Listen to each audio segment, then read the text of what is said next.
This is Joe Wong. Welcome to the Trap Set. During the age of social distancing, we're recording remotely and releasing episodes almost every day.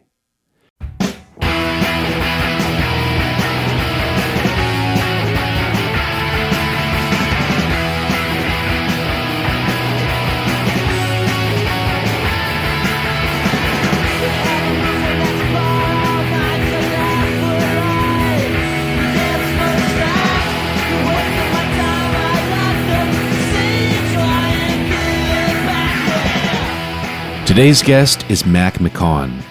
In 1989, Mac co-founded the band Superchunk and the label Merge Records, both of which are still thriving 3 decades later. Aside from his work in Superchunk, Mac's played in bands such as Portastatic, Seam, and Bricks, and he's due to release a second duo album with harpist Mary Lattimore. Mac spoke to me from his home in North Carolina.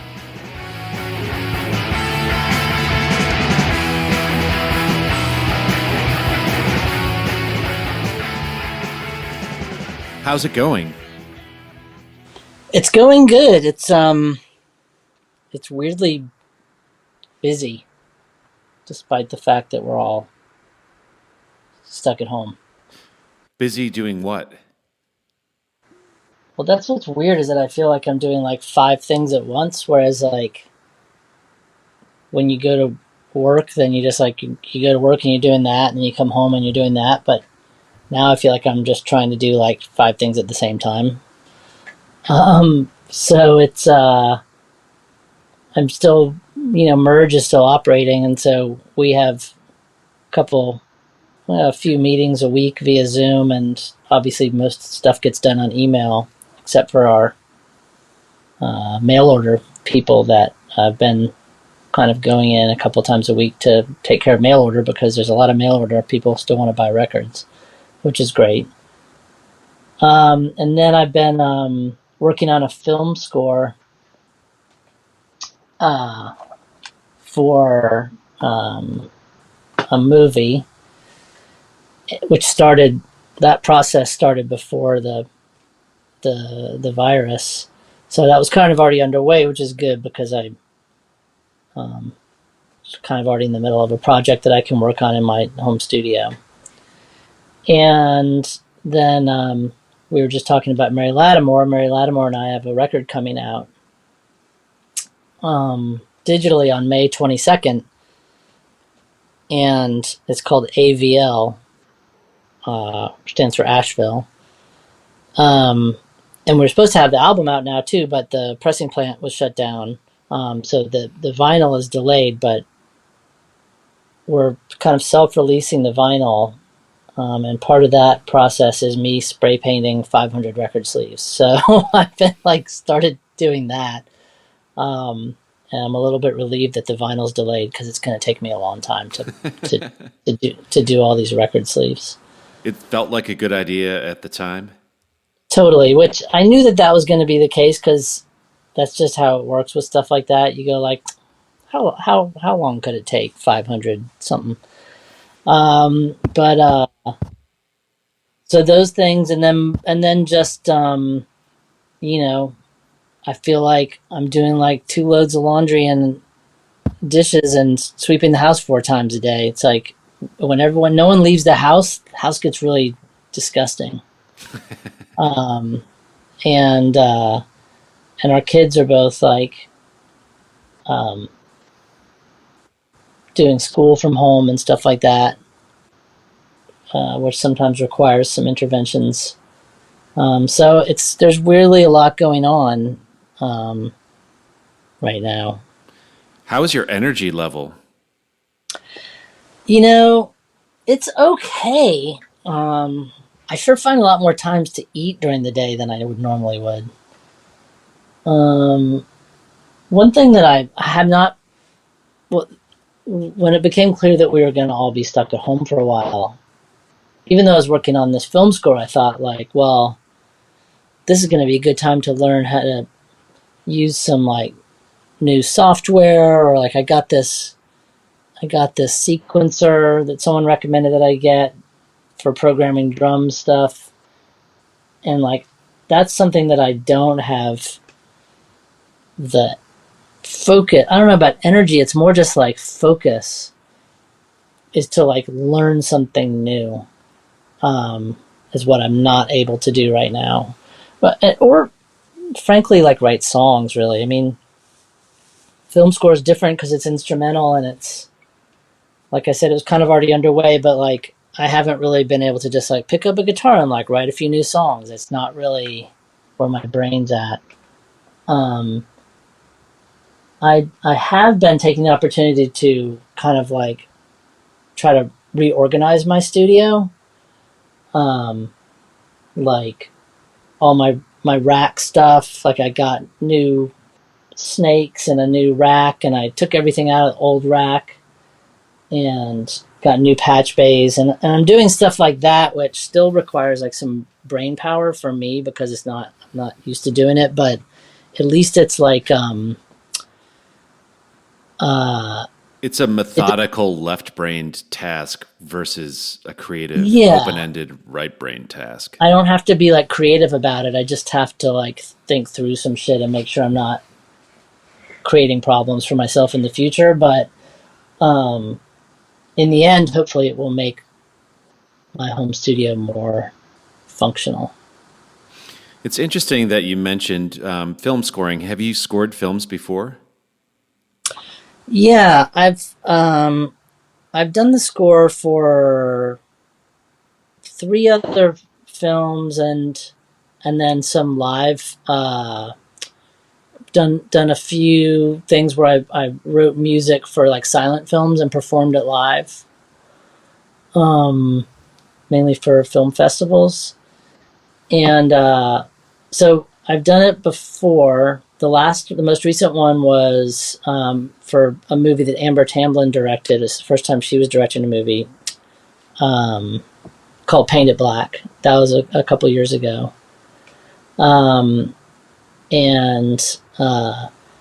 but this is the most, I would say, professional one in the sense that for Amber's movie, I mean, the movie was very professional, but in terms of my participation, it was less precise. And in the past, other films I've done, there's one called Who Loves the Sun, um, and one called Looking for Leonard.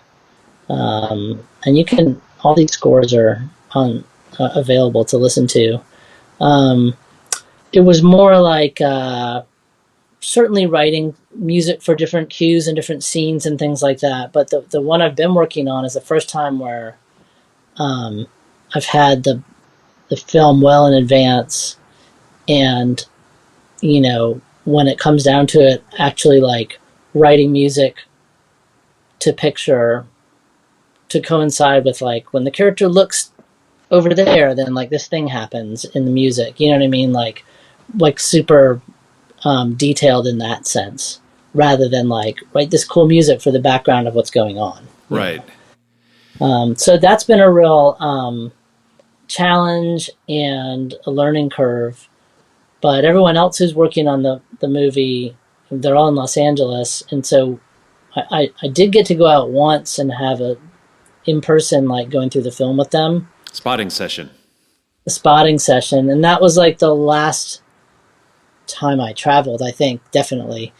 And so normally we would have done that a couple more times in the meantime, right? But so it's all been via Evercast and Zoom and different ways of talking, FaceTiming and things like that. But everyone else is in Los Angeles, and they've all done this a million times, and so like they've been super helpful. If I'm like, what do you mean by spotting session? And they're like, oh, that's when you come out and like we go through all the different parts in the movie where there might be a cue. Well, that's my job. I score movies and TV shows, and Oh, cool. I feel like about half as productive as I usually am. You know, I've been doing it for so long that, you know, there's definitely in a normal week, you know, I'll score a couple different episodes of shows and get through a portion of a film, but I don't know. I relate to what you were saying about focus. And even though writing score is slightly less emotionally vulnerable in certain ways than writing songs, and it's kind of more like working out a puzzle to a certain extent. I don't know. I and most of the people I've been talking to for this show are having trouble being creative in this moment. Yeah, yeah. I mean, and it's a real it's ironic that when you're stuck at home and you could theoretically be like, oh, just like, you have weeks and weeks on end where you're just at home. Like you could just be recording stuff in your home studio or writing songs and making demos on your garage band or whatever. That like, it's all because of that. You're also in a brain space where like it's hard to be creative because the world is fucking ending. Yeah, I think it's partially that. And I think in my case, if there's hard deadlines and I know I have to meet people and present stuff and there's this kind of external pressure, that's really useful for me as far as getting stuff done, Yeah. Yeah, I mean, it's been interesting working on this because the film was already made and, they're still editing it and stuff like that. But like, it's like we got in under the wire, but then it seems like there's just going to be this big gap where like no one could film anything or make anything for a while. And, like, how is that going to affect the release schedule of the stuff that was already made? Will it be pushed up because people are excited and need new stuff or whatever? You know what I mean? Or will people just want to wait until they can have a proper release with the screening and the blah, blah, blah, like all that. I don't know. It's like, it's a really, I mean, that's, like you're saying, that's the world that you work in. So you may have some sense of that, but, it's pretty crazy. Yeah, I mean, it's really strange. I'm working on a couple shows right now that have shot half of a season. And so usually, I would have a week for each episode on those shows to write all the cues. Mm-hmm. And sometimes that's a lot, sometimes that's 40 cues per show in a week.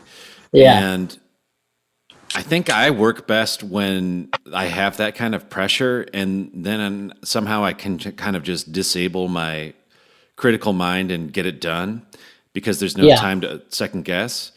Right. But now there's all the time in the world because, even if I stick to that schedule, who knows when it will ever come out? They're going to have to shoot the rest of the season before they release it. So who knows? And it just seems like there's a malaise that has permeated everybody that's working on the project, whether it's the producers or the editors or whatever. And people are just having more time or having more trouble kind of getting motivated to get stuff done. Yeah. On the other hand, there's a couple shows that have come out that I scored that were, completed before quarantine, but have come out in the last month, and those are getting, a great response because everybody's stuck at home. Right. Oh, that's cool. Yeah. I mean, it's been frustrating not being able to see the people that are working on it in person, even though I live here and we wouldn't be hanging out all the time, but at least like the one time when we did spot the film, it was great because it's just so much easier to like talk about things. That's right. And I started my career in living in Milwaukee, and often we would try to do stuff over the phone, but then, the more time you spend with people in person, the more time you save in the end. It's what I've realized over. You could just go back and forth on one thing like via email. Yeah. And if you were talking about it in person, you would solve it in like 30 seconds because you could just explain it or point it out or whatever. Right. Yeah. I mean, one example that I've used before is it's like I feel like scoring a film is kind of like cooking a meal for somebody. And, some people have weird allergies to certain ingredients and they can't articulate it. They just start, swelling up. And if you're in a room with them, you can take out that one ingredient and it makes all the difference in the world. Like, Yeah. I was scoring this TV show, Russian Doll, and it's created by a woman named Natasha Lyonne and Leslie Headland. Yeah, I love that. I love that show. Oh, cool. Speaking of Mary Lattimore, she makes some cameos on it on harp. Oh, cool. But anyway, I was scoring it, and there's one cue that she just hated, and she came over to my place, and I just muted the tambourine, and then she loved it. Like there was like a couple tambourine hits.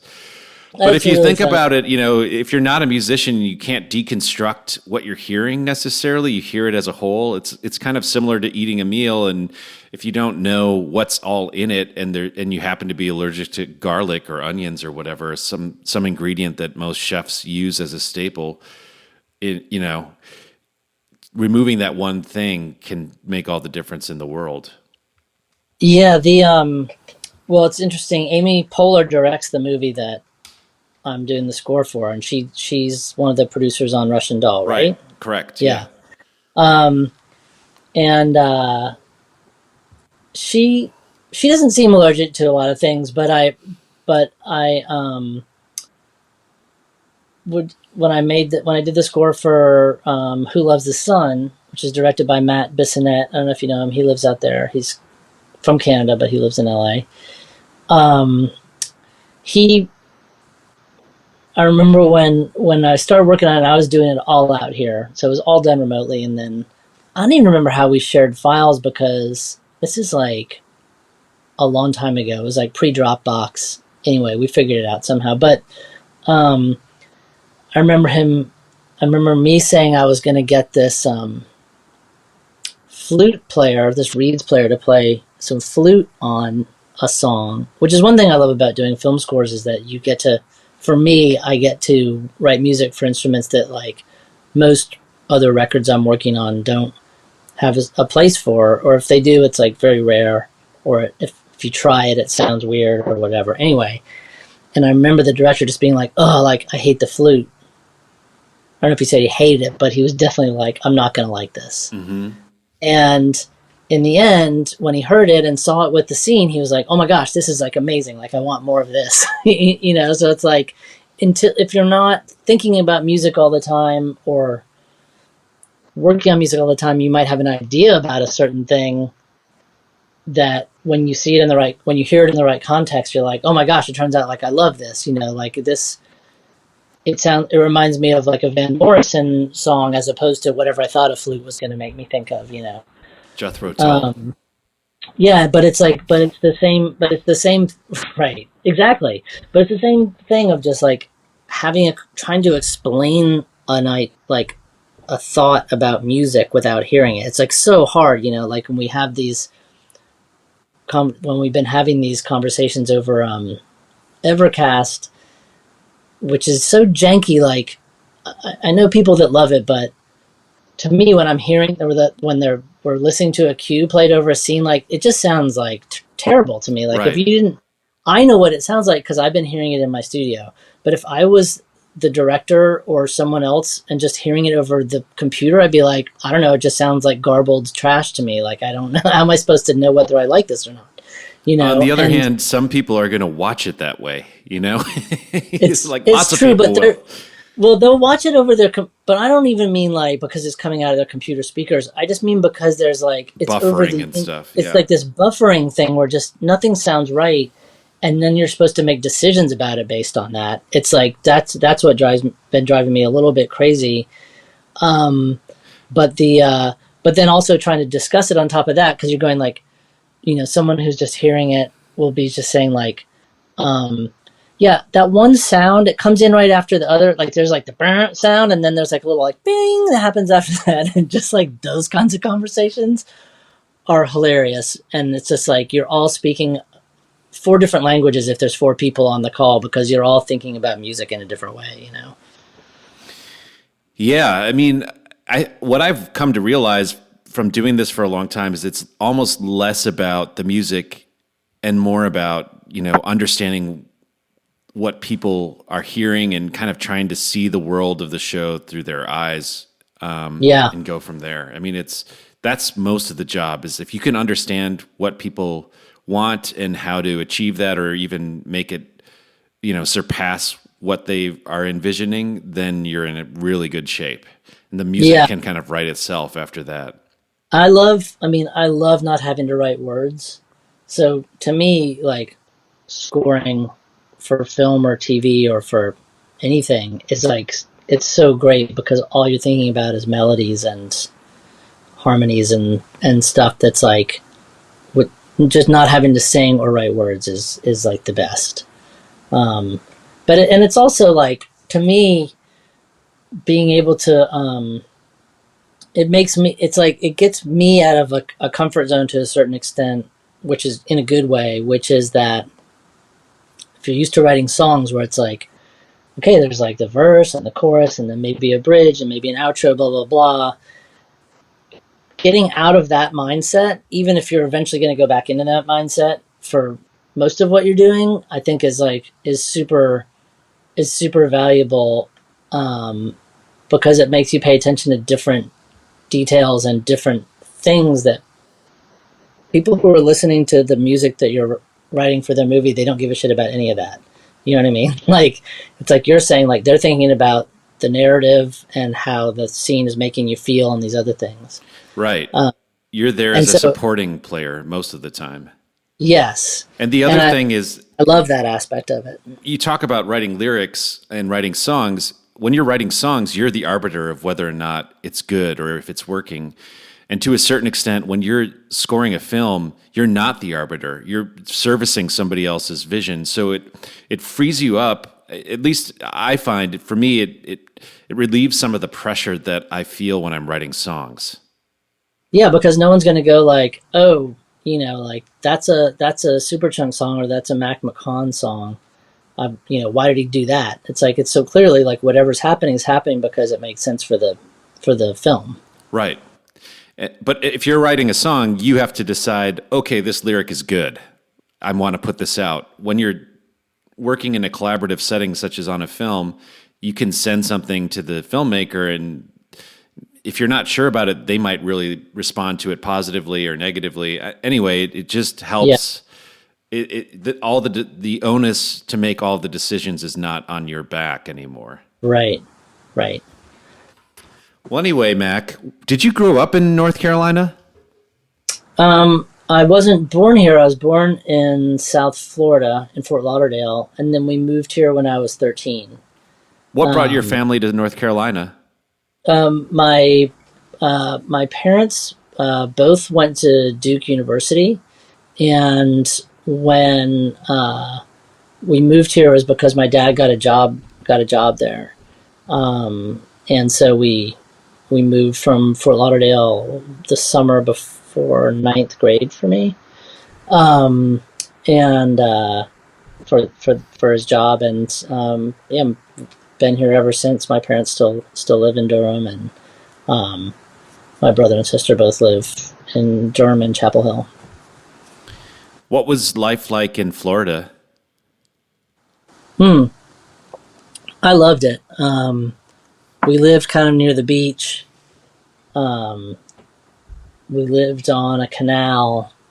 Like, I had a dinghy that I could take out after school and go fishing, and with like a 2.5 horsepower outboard motor. Like, it was pretty awesome. And I had been to North Carolina before, but I didn't have high hopes about liking it because I was just so into being on the water.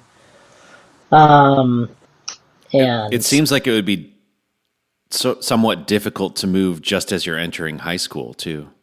Yeah, I mean, that was, I'd gone to the same school my whole life and had all these friends. And I mean, what's really funny to me is that I was already pretty into music and rock music and going to concerts and stuff, even though I hadn't been to that many because I was so young. But I just remember, like, I had this idea of North Carolina as just being total Hickville, thinking like, and telling my parents, just complaining like no bands are ever going to play there.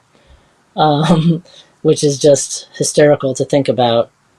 Well, especially coming from Florida, which Well, I was other going to people say, think of as Hickville. but you know, like I was into classic rock and the radio, and so like, yeah, of course, like Journey was going to play in an arena in Miami or whatever, you know, like, Right. and so, I mean, the first concert I went to was Molly Hatchet, the Sunrise Musical Theater in Sunrise, Florida. I mean, that was, you know, that kind of concert was definitely happening in South Florida. So it is so funny to think about it now, like what the music scene here is versus what the music scene in South Florida probably was in 1985 when I started playing in bands here. But anyway, yeah. So and then we moved here, and with all the universities here and the radio stations and the record stores and clubs and stuff, obviously, like there's a lot going on here. What kind of music were your parents playing at home when you were a kid? My dad is pretty into rock and roll. He had like the first couple Led Zeppelin records. He had a few Rolling Stones records. He had some more kind of like Johnny Rivers type rock and roll things. He loves Stevie Wonder, so we had Talking Book. We had another Stevie. Songs in the Key of Life, maybe. So he didn't have a ton of records, but he had good ones, and we listened to them a lot. And we listened to the radio a lot. And my dad was pretty into jazz also, so we listened to some jazz, and I was in the jazz band in school and stuff like that. But mainly like rock and roll, like classic rock.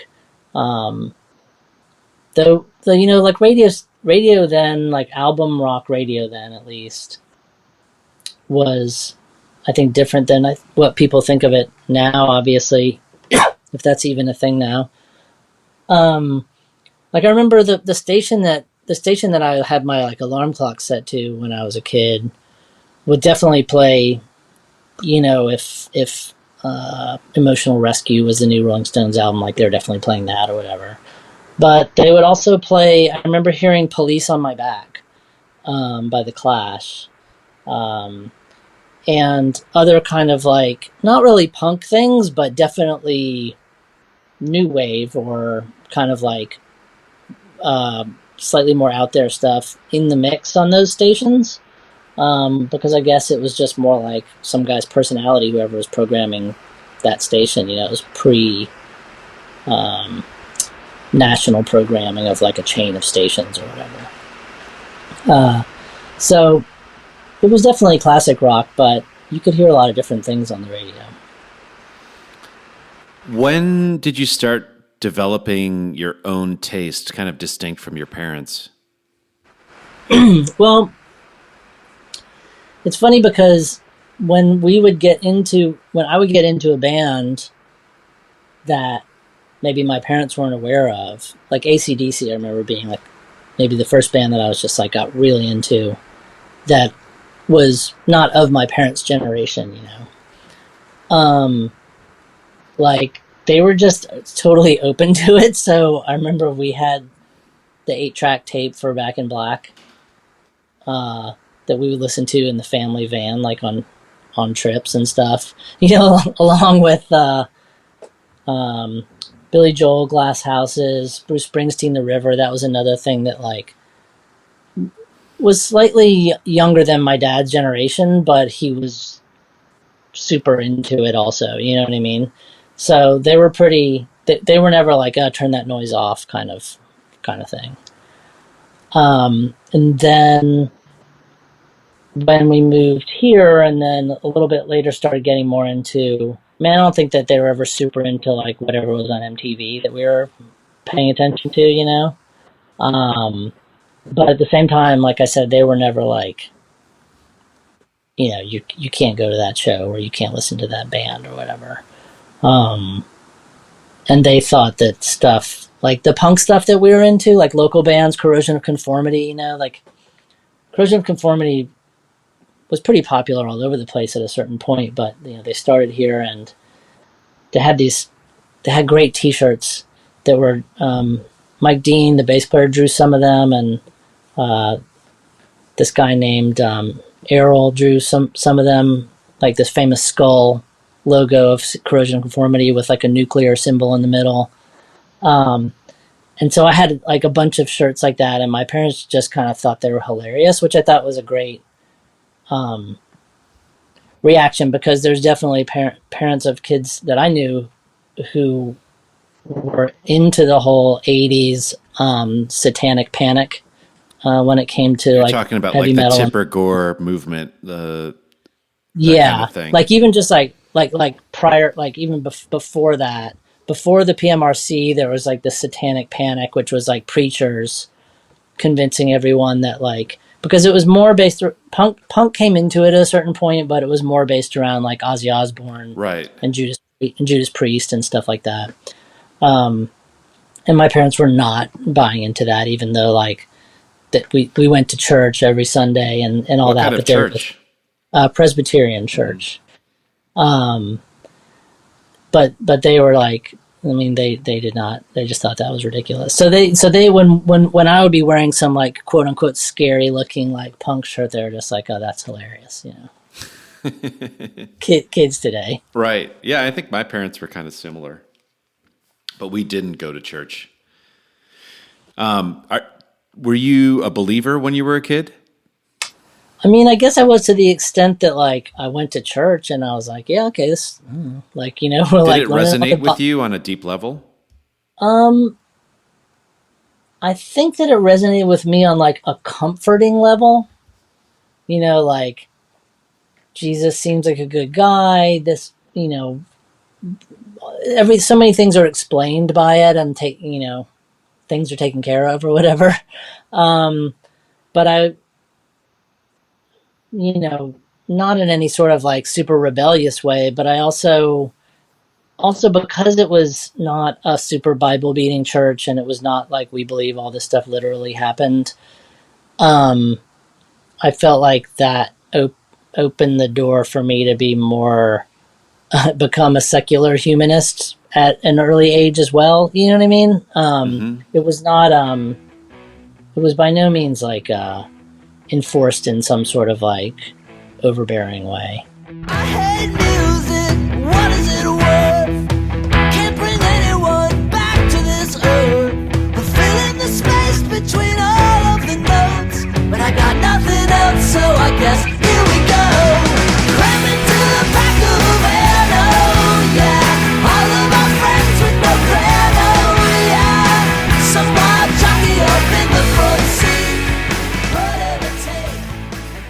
I heard punk rock and heard about punk rock through like very mainstream ways, like the radio or like MTV or something like that, But when we moved here, college radio, there's two stations that you could really get easily: the Duke station, the UNC station.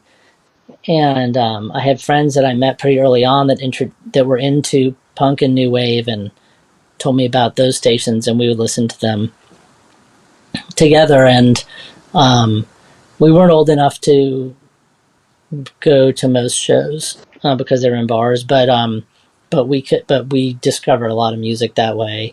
And pretty soon after, we started hearing like there was a local music show, and there's also like a new release show every week on WXYC. And I remember hearing Corrosion of Conformity on there, as well as more like what you would call college rock bands like Dream Syndicate and Rain Parade and stuff like that. And once we started hearing like the hardcore bands on there, we started learning about the all ages shows that were happening. And the first all ages show I went to, there was a flyer at our school. And that was at the Duke Coffee House. And it was, the Ugly Americans were ostensibly the headliners. And the members of COC were there at the show, and they just got up and played some songs also. but what's interesting is that another band on that bill was called the Band with No Name. And they were more like, they were just more weird, almost like Suicide or something like that.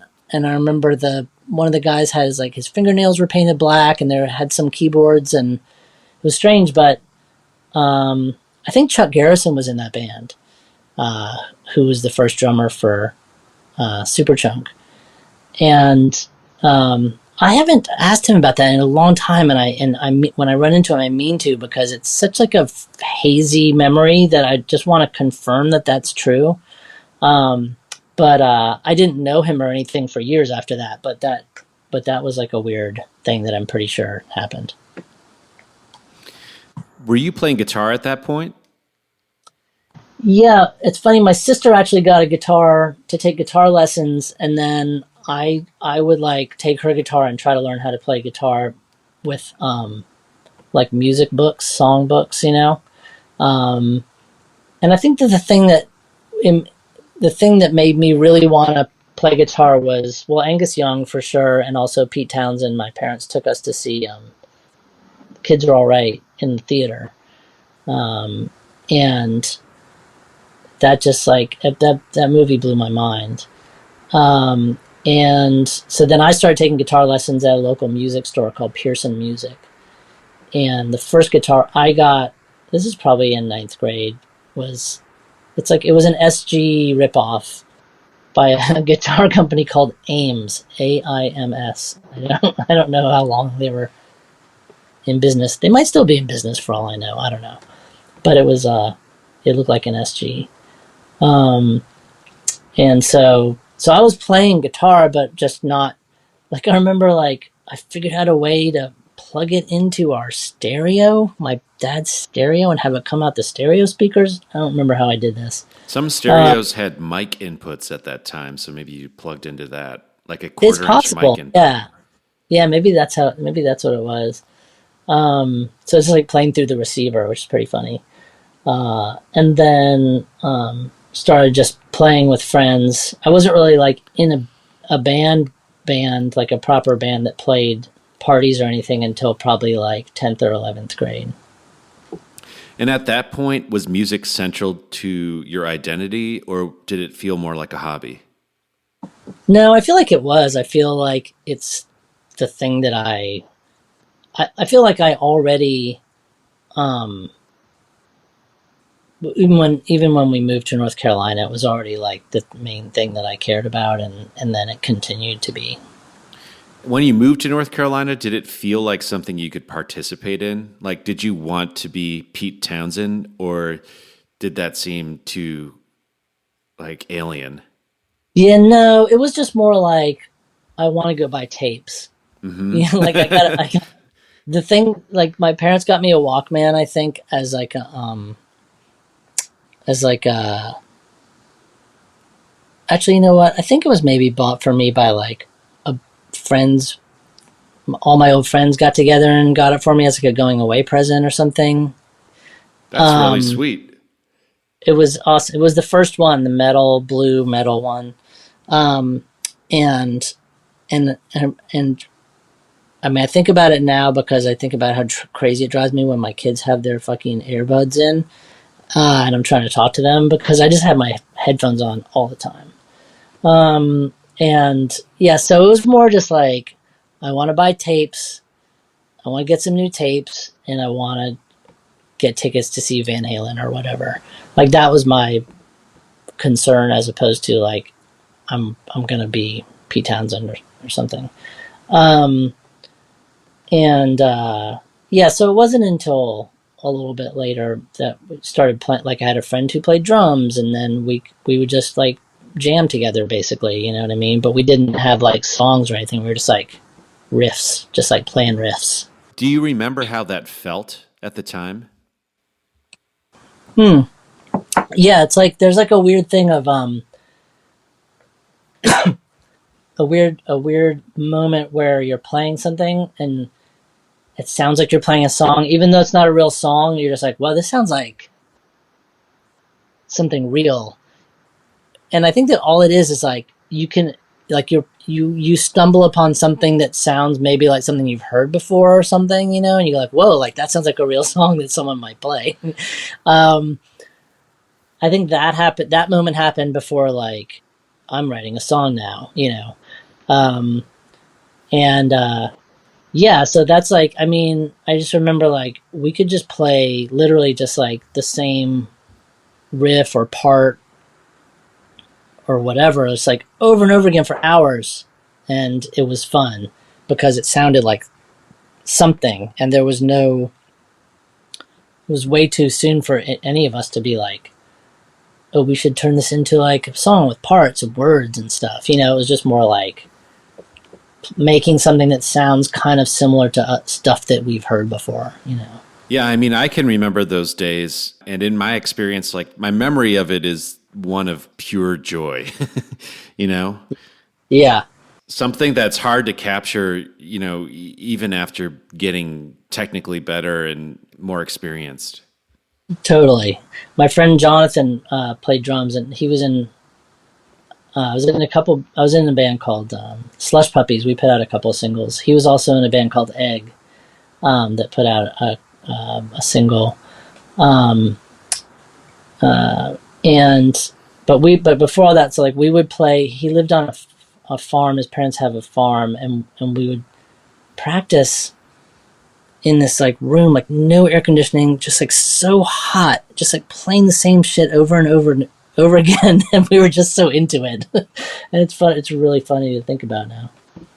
I guess another thing that makes me think of is that like I feel like punk and post-punk and the stuff we were listening to then, like Violent Femmes and REM and stuff like that, I feel like that music existing made it possible to like feel like you could ever be in a band, because like going to see Van Halen doesn't seem very relatable. It's not like you can sit in the audience and say, oh, I can do what Eddie Van Halen's doing. No, exactly. Like they were so I love Van Halen. I loved I saw them a couple times and it was great, but right, there's no, you get home and you plug, even if you like I did, order like tapes like on how to like learn to play certain like guitar leads and things like that. I remember ordering these tapes. I must have gotten them out of like back of Rolling Stone. No, they were just like audio tapes that came with a booklet. Mm-hmm. It was so dumb. It was like here's a tape of this guy playing like a Randy Rhoads lead, and then like something helping like that's a booklet supposed to help you also learn how to do it. It's like impossible. And plus like you plug your like shitty like knockoff guitar into like a crate amp, my first amp, with like no good distortion pedal or anything. It's just never going to sound like anything that you're listening to. You know what I mean? It's just going to sound terrible. So music that was not like heavy metal or classic rock, like you could, like, again, you feel like, well, I could like get in the neighborhood of this, you know what I mean? And so I think that was super important. And then by the time I was like finishing high school, I was in a band that we played a lot of covers, like new wave covers, like Echo and the Bunnymen. Like half the covers we knew were from Erg, A Music War, that movie. Mm-hmm. And then we had some originals also, and we got to play with we got to open for Tommy Keene. We got to play with the Connells, who were a local band who were getting big at the time. And then I went to New York, and I didn't really have, I don't know, going to New York, I just figured, well, how can I be in a band in New York? Like I'm going to college, and it was more just like, oh, I get to be in New York. I get to like go see a lot of bands and go to record stores and that kind of thing, you know. Where did you go to college? I went to Columbia. What did you study? History, that degree that's made to not have you get a job when you get out of college. I mean, I just picked it because I was interested in it, but I had no, I guess I'm saying I had no like career track in mind with that. Did you have a career track in mind at all? No. Did you think it was possible to become a professional musician? No, that was not really that was not really my thinking.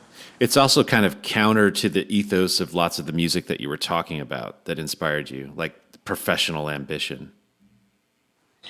Right. I mean, yeah, and also, I don't know, like just being in some kind of punky local bands and stuff. None of the music was like, well, this is gonna be popular or something, you Right. know?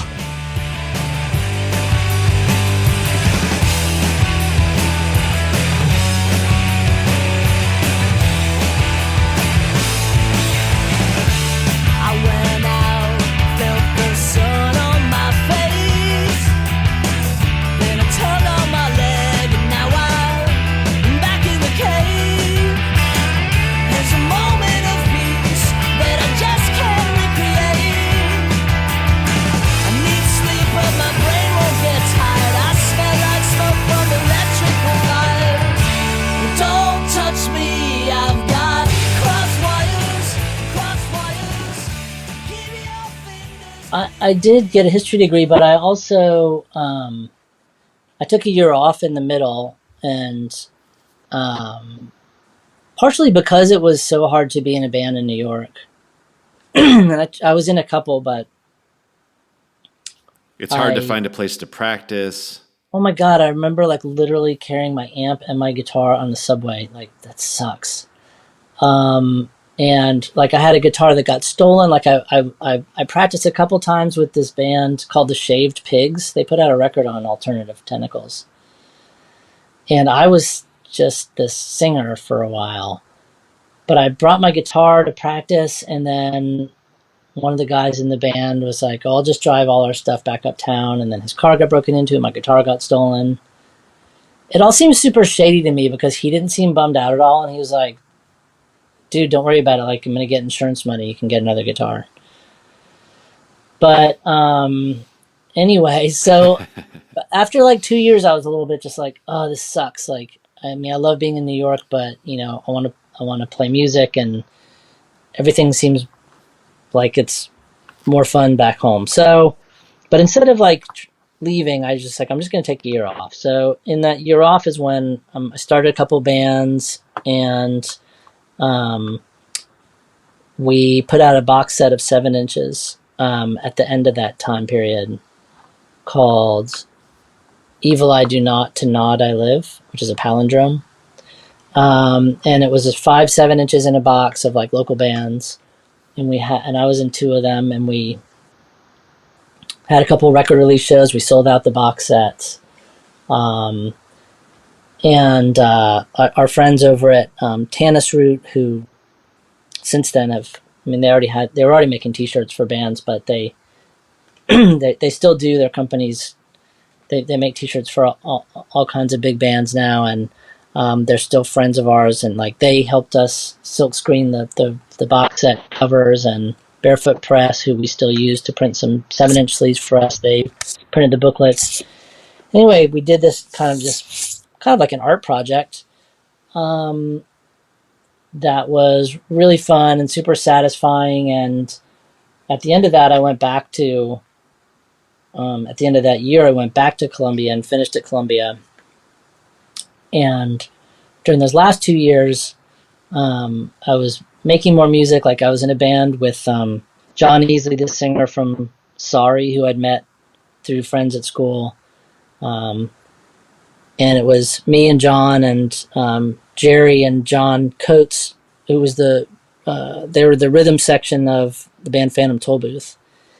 And we played a few shows just on the East Coast. I had a band called Bricks that was basically me and Andrew Webster and Josh Phillips and Laura Cantrell recording stuff in our apartments. So like I figured out a way to make music in New York that was really fun. In that process, I met people like Gerard Kozloy, and so Was he doing Homestead at the time? he was at Homestead at the time, and I would see him at shows and stuff. And we talked about, and then before my last year at Columbia, came back home to North Carolina for the summer, and we started Chunk, which became Superchunk. And so things kind of like we started Merge that summer also. And so before I finished school, even like Merge was already started in Laura's bedroom back here in Chapel Hill. Um, and it just kind of went from there. Do you feel like you had a natural aptitude for business? Like, what was the No, impetus to start a record label? no aptitude for business, but an aptitude maybe for um, identifying what was appealing to me about record labels and bands and records that people were putting out, and figuring out a way to kind of like emulate that. So Uh, you mentioned Gerard, but what are some other labels that you wanted to emulate when you first started Merge? when we first started Merge, it was a combination of like more contemporaries of us than like K Records and Teen Beat, Hmm. which were already started but were newer, and then I think records that we had been into when we were in high school, like on labels like 4AD, um, and Creation and Factory, that had these like real specific identities. Right, like an aesthetic through line. Yeah, and even though like the 4AD records were slick and stuff, but like uh, they still felt homemade to a certain extent, or like there's a personality behind it. And then And even the art had, there was one designer that did most of the art, things like that. yeah, and then Sub Pop was already started, and that was a real a model for us as well. Were you working other jobs at the time? Yeah, like when I was still in school, I was working in the architecture library, like repairing drawings and stuff like that, and working at the student grocery store. And then when I moved back here, um, I worked in like at a pizza place and at Kinko's, a couple of different jobs like that. But Kinko's and Kinko's and pizza place were places that Laura and I both worked at different times. Um, Laura and Balance, who co-founded the band and the label with you. yeah, and Jim Wilbur, who was in Superchunk, worked at Kinko's for a long time as well. I think a lot of musicians worked at both of those places, Pepper's Pizza and Kinko's. I used to spend so much time at Kinko's making Yeah, flyers.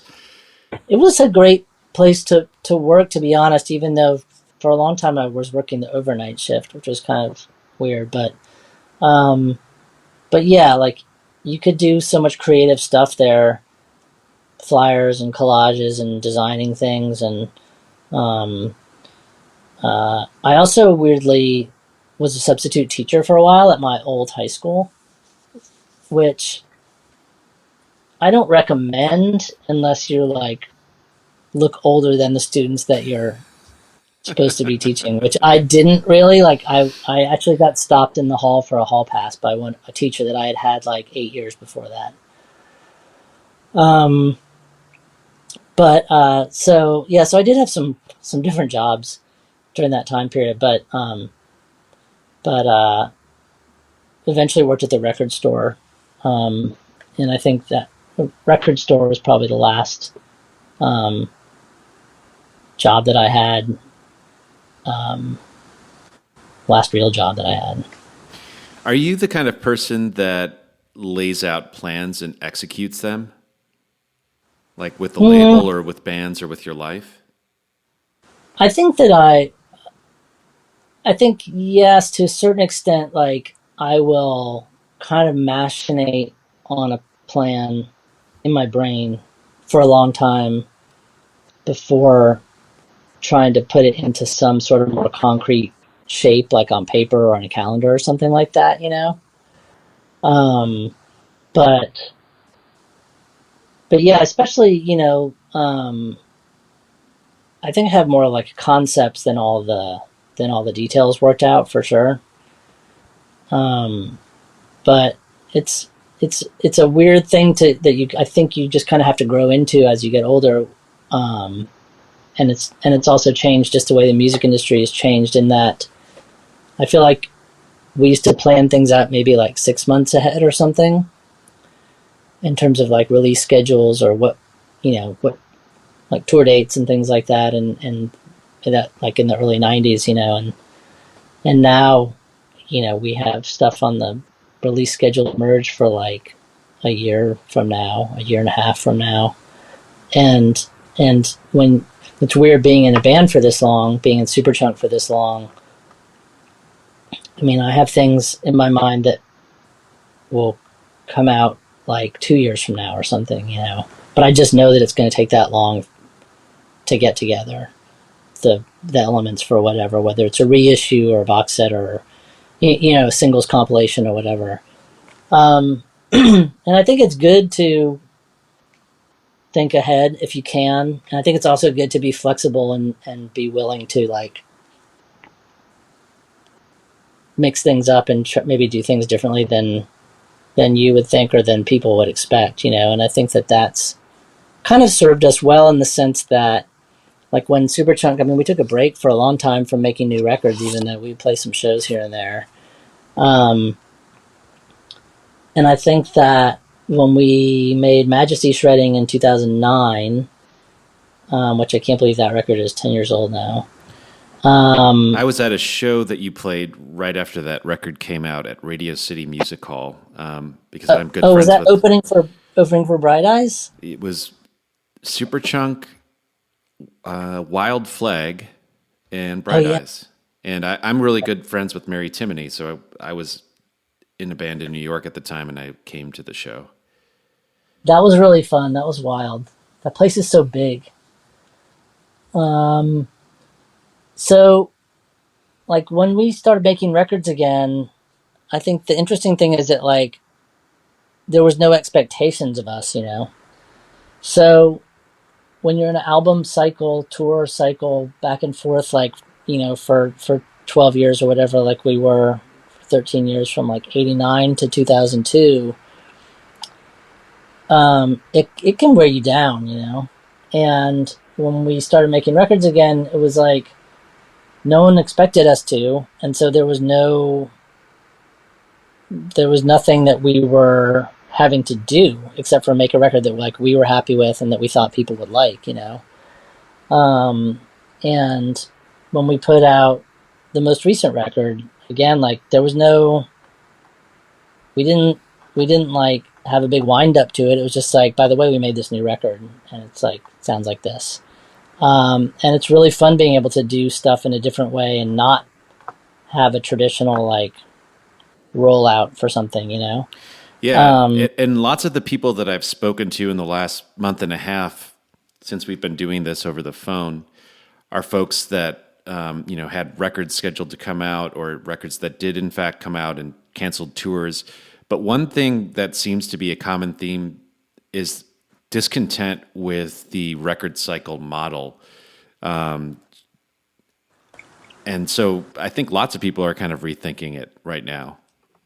I mean, it's hard to get around it in some ways because as someone who has a record label, right, there's a lot of records that like they do need to be set up in a certain way, and everyone does need to have their ducks in a row and things planned out to a certain extent in order to make it go smoothly. Now, a lot of that is dependent on people's expectations. So, like, if an artist is like, I just want to put this thing out, a lot of times you have to have a conversation where it's like, well, have you thought through, like, what that means in terms of on the back end of this? If you just, like, put this thing out, if you're also expecting a lot of people to pay attention to it and write about it and listen to it and buy it, that may not be the outcome. But I feel like there are still creative ways to do things that are still good for the record and the artist, but that don't feel like, we're just like doing the same thing, Mm-hmm. And I feel like we're always trying to think about that. With Superchunk, at least I am, in terms of like, because everyone's busy. John plays in a lot of bands, as you know. Yeah. And Laura doesn't tour anymore and is very busy with Merge and has a kid. And so if I have an idea about making a Superchunk record, I need to have a plan to go to the rest of the band with to be like, here's how it can happen. You know what I mean? Like, here's how it could work, or here's what it looks like. Because we're not going to probably ever make a record like we did in 1995 or whatever. We're not going to go to Bloomington and hunker down in a studio for a week and be away from our families for a week to do that. You know what I mean? So like, it's going to have to be different ways of doing things. But I think it's cool. I think you come up with interesting results when you try different things, you know?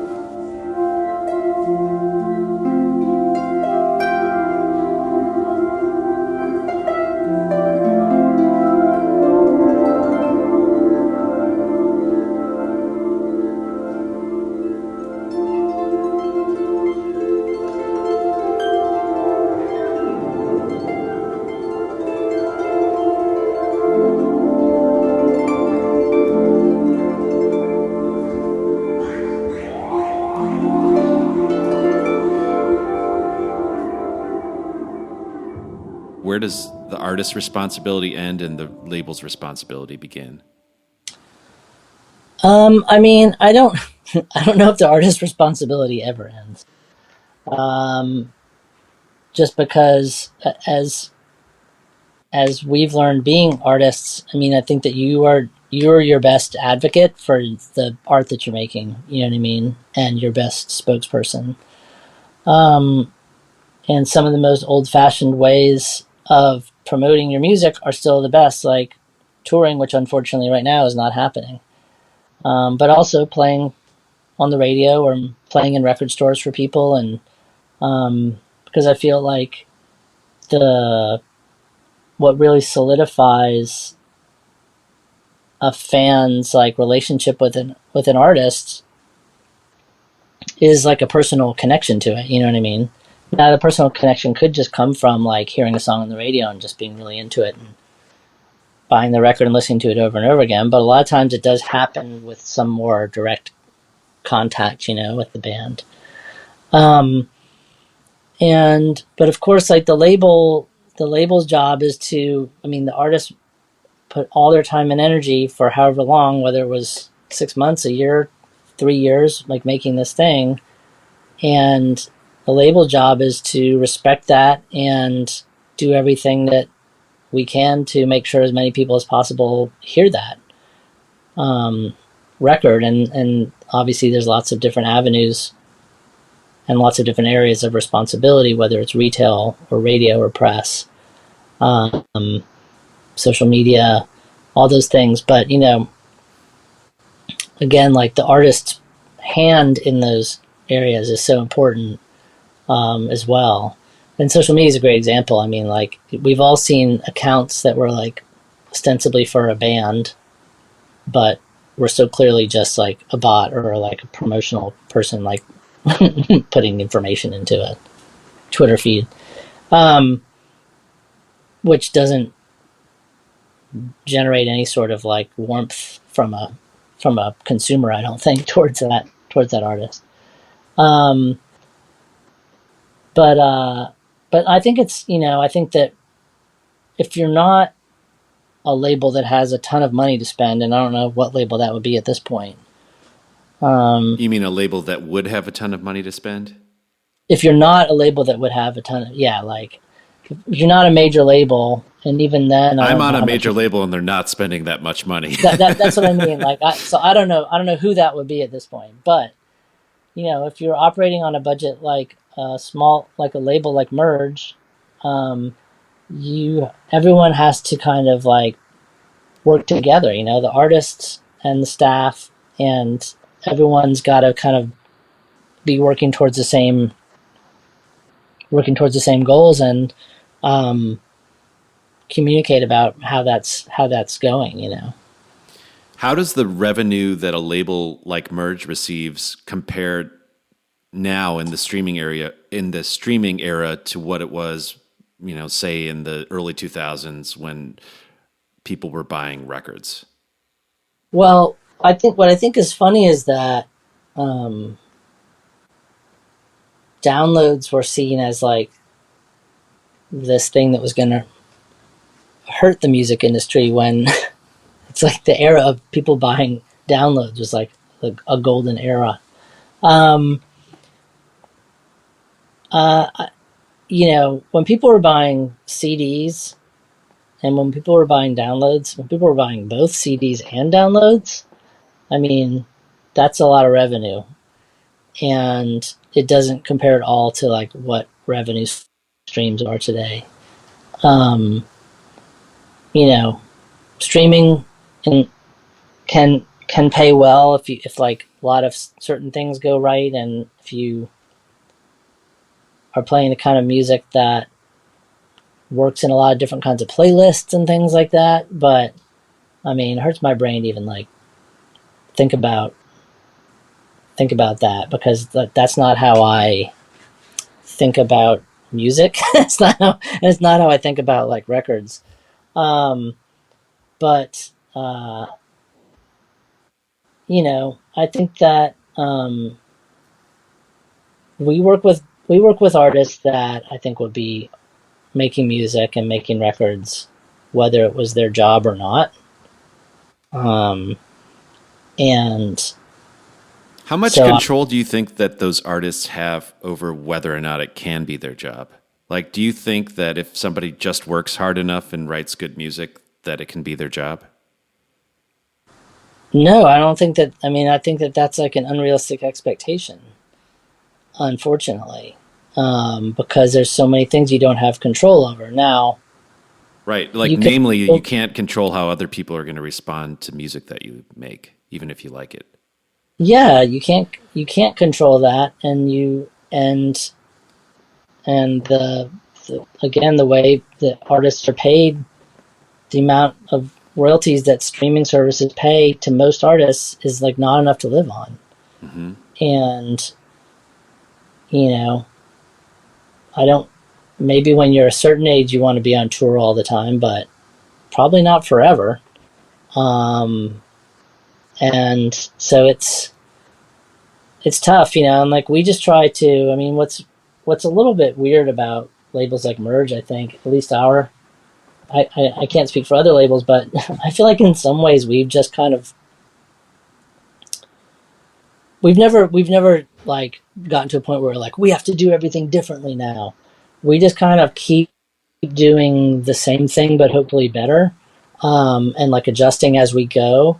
So I think the goal is to put together all these different elements, some of which are old fashioned, like selling vinyl records, and some of which are new, like streaming and having a good relationship with streaming services and trying to get songs on playlists and trying to cut through the noise of that, you know. And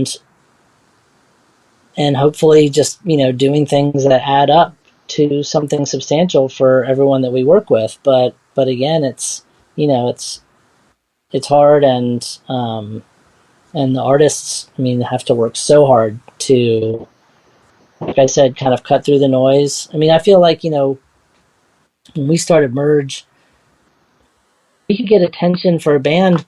You could go on tour as a band if you had like 2 7-inches out. You know what I mean? Yeah. And like you could get people's attention with a single. And it's quite different now, but you know, But isn't it a singles market again? well, it is for certain kinds of music. And I think that there are still, I mean, you know, when I look around just talking about North Carolina, for instance, like there's a lot of record labels and there's a lot of record stores and there's a lot of people putting on shows in houses. There's a lot of all ages shows. There's a lot of stuff that's still happening that's super exciting and DIY and represents a lot of the things that we were thinking about when we started Merge, you know? Mm-hmm. So it's not like it's like, oh, this thing has been replaced by this other thing. It's just that like there's a lot of things happening all at the same time. Do you still enjoy running a record label? And have you ever seriously considered just shutting down? I don't think we've ever considered shutting down. It was scary when Touch and Go shut down because they were kind of our role model, and that just made us think like, whoa, like what is happening that they need to close, you know? And so, but it didn't make us want to shut down. It was just like, it was just hard to understand and kind of scary. Um, but no, I don't think we've ever seriously considered doing that. And um, I can't remember, was there a first part to that Well, do question? you still love doing it? Oh, yeah, because I mean, I still get so excited about the records and the artists that we get to work with, you know, and um, just this year before everything kind of shut down, I mean, the records that came out, all the bands that had to cancel their tours, you know, got these records out. The Torres record is like insanely good. And I got to see like the record release show for that, and then she went to Europe and had to come home in the middle of that. That's when everything was kind of just going crazy. And Destroyer, the last show I went to was Destroyer at the Cat's Cradle. I mean, what an amazing band, you know. Um, and then Caribou and Waxahachie both got records out kind of under the wire. That while it's obviously a total bummer um, that their touring got canceled, um, you know, the fact that people have those records to listen to now, I think has been really great, you know. Um, and you know, I think it's going to be hardest for a band like Cable Ties from Australia, who we just started working with. Their record just came out, all their touring was canceled. They're down in Australia. They were supposed to be, you know, playing 5 shows at South by Southwest or whatever a couple months ago. So I think that if you're, you know, a band that already had a profile and you had a new record coming out, I think that I think it can be okay, and you can recover from that. And a band like Cable Tie is just going to have to work extra hard to remind people about that record when they're able to tour again, you know. And if I'm Cable Tie's age, I mean, they're young, you know. Like I probably have another record written already by the time this thing is this thing is over. And Yeah. like, do you want to tour your last record? Do you want to make the next record? You know, it's like so many decisions, you know. The Sweet Spirit record and the Jade Hairpins records that are coming out soon, and William Tyler's soundtrack. I mean, all that stuff is those records are so good, and the fact that they aren't able to get out there and play shows for people is a bummer. But like I said, you know, having new stuff to listen to, I mean, like that Fortet record came out right when this was all starting, and like I've listened to that so much over this break. But so it's good to have stuff to listen to, but it's tough for bands that need to tour, you know. Early in this conversation, you mentioned that you like scoring films because you don't have to write lyrics. What is it about writing lyrics that you don't like? I guess I like writing lyrics when they're good. And I don't like writing lyrics when I feel like this song needs lyrics now and I don't have an idea, or I don't have a thing, you know. Like a lot of times I'll write lyrics a little bit here and there. Like I'll be like maybe like 5 or 6 days in a row I'll be in the shower and I'll just have the same like 2 lines in my head. And if that happens enough, I'll be like, I should write that down, I guess, like that thing that I keep thinking of. And it'll be maybe like either the first 2 lines of a verse, or maybe it'll be the chorus of a song or something, you know? And then, because if it's good enough, then it will have enough information in it for me to like fill in the rest of the words to that song, you know? So I don't normally just be like, I'm just going to write a song. I'm going to sit down and just like write some words, you know? Like that's just not how it happens. So How does it happen? In the shower? what happens to what happens to how I was just saying, like in the shower, or just like driving my car or walking the dog, whatever, like I'll have like an idea, and if I can hold on to it long enough to like write down, then I can like build around that. You know what I mean? Right, like almost like your subconscious mind is pushing the seed of an idea to the forefront, and then you can use your skill as a songwriter to flush it out. Kind of, and then, but it's like I don't just like sit down with a blank page and be like, I'm doing my writing today. That's just not how it works. So I think that's what's frustrating about writing words is, well, writing instrumental music or a film score is great because you don't have to have that part happen. Mm-hmm. You can just like sit down and write music.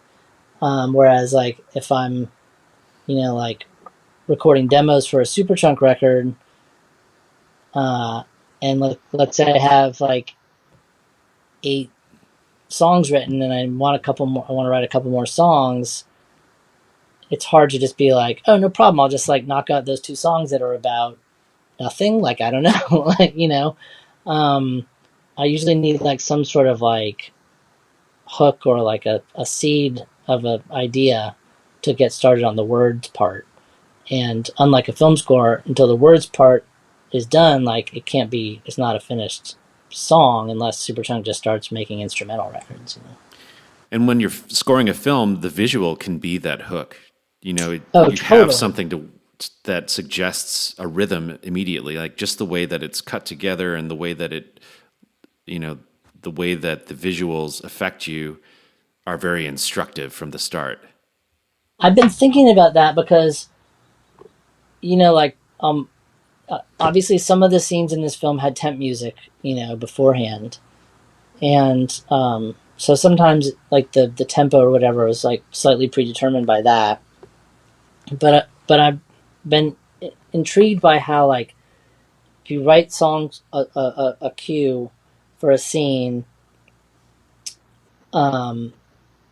based on like the vibe or the feeling of the scene, how, and I'm watching them back now, these things that were maybe written a couple months ago, how many things happen in time to the music that were not written, like the music was not written so that those things happened at those times, but subconsciously, really cool. I think subconsciously it does determine the rhythm.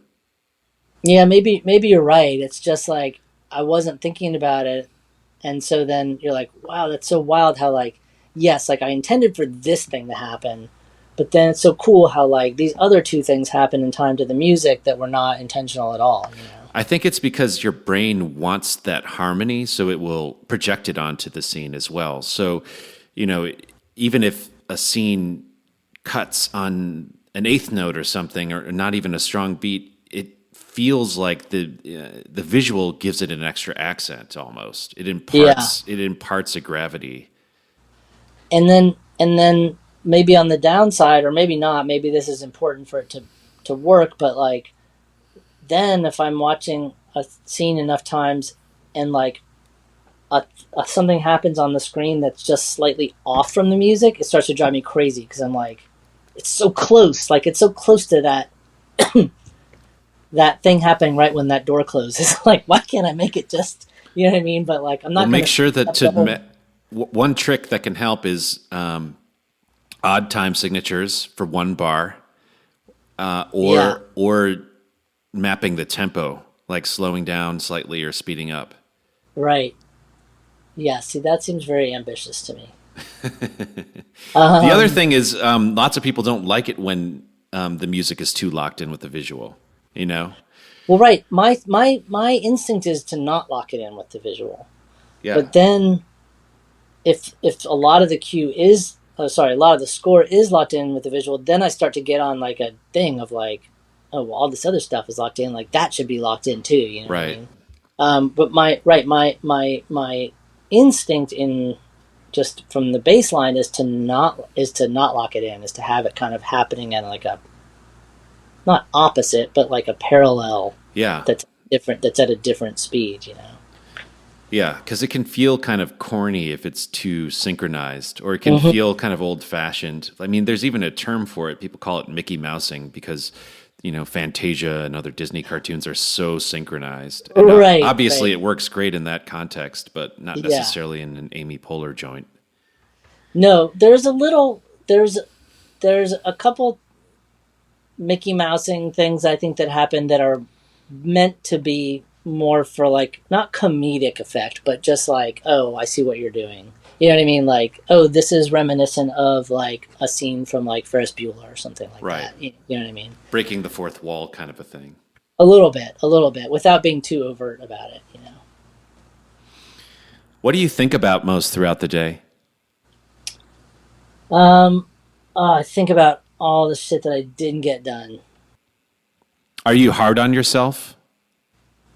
Yeah, I'm like, it's fucking 4:30 already, and like, what?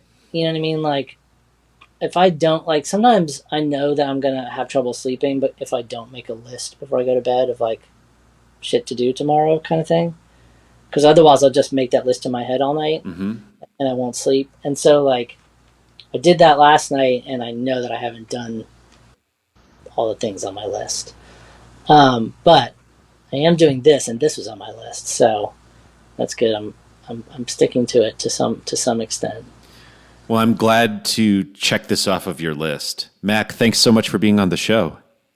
Thanks for having me. That was fun.